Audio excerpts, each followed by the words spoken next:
केंद्रीय कर्मचारियों और पेंशनर्स के लिए 8वें वेतन आयोग से जुड़ी बड़ी खबर सामने आई है।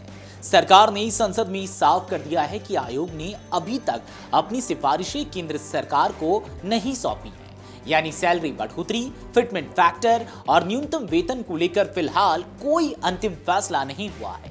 लेकिन इसी बीच कर्मचारी संगठनों ने अपनी मांगे सरकार के सामने रखनी शुरू कर दी है।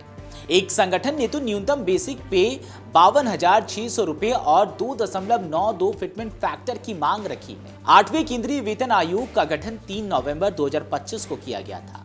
इसकी अध्यक्षता सुप्रीम कोर्ट की पूर्व न्यायाधीश जस्टिस रंजना प्रकाश देसाई कर रही हैं।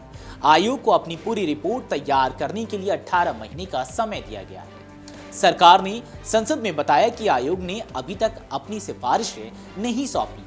अगर कुछ मुद्दों पर फैसला पहले हो जाता है तो आयोग सरकार को अंतरिम रिपोर्ट भी सौंप सकता है।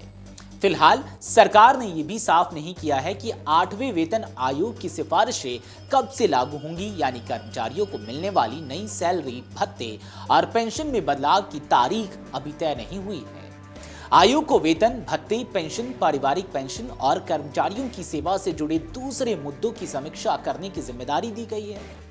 आयोग इस समय अलग अलग कर्मचारी संगठनों, सेवा संघों और पेंशनर्स समूहों से सुझाव ले रहा है।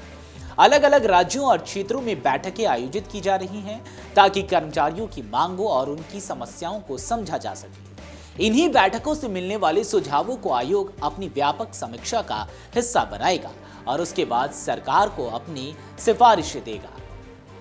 इसी प्रक्रिया के बीच भारतीय रेलवे टेक्निकल सुपरवाइजर्स एसोसिएशन यानी कि IRTSA ने अपनी मांगे आयोग के सामने रखी हैं। संगठन ने न्यूनतम बेसिक पे को बढ़ाकर 52,600 रुपए करने की मांग की है। इसके साथ ही 2.92 के फिटमेंट फैक्टर का प्रस्ताव दिया गया है। संगठन ने अलग अलग पे लेवल के लिए अलग फिटमेंट फैक्टर की मांग भी रखी है। IRTSA का तर्क है कि सैलरी तय करते समय रोजमर्रा की बढ़ती लागत को ध्यान में रखा जाना चाहिए। संगठन ने इंटरनेट सेवाओं, बोतल बंद पीने के पानी और मेडिकल इंश्योरेंस जैसी बढ़ती जरूरतों का भी हवाला दिया है। इसके अलावा कर्मचारियों के लिए हर साल 5% वार्षिक वेतन वृद्धि और टेक्निकल सुपरवाइजर्स की करियर प्रोग्रेशन व्यवस्था में बदलाव की मांग की गई है। अब आंकड़ों पर भी नजर डाल लीजिए। सरकार के ताजा आंकड़ों के मुताबिक 1 मार्च 2026 तक करीब 35,77,000 केंद्रीय सरकारी सिविल कर्मचारी थे। वहीं 31 दिसंबर 2025 तक पेंशनर्स और फैमिली पेंशनर्स की संख्या करीब 33,76,000 थी। इन आंकड़ों में रक्षा पेंशनर्स शामिल नहीं हैं। यानी 8वें वेतन आयोग की सिफारिशों का दायरा लाखों कर्मचारियों और पेंशनर्स तक पहुंच सकता है।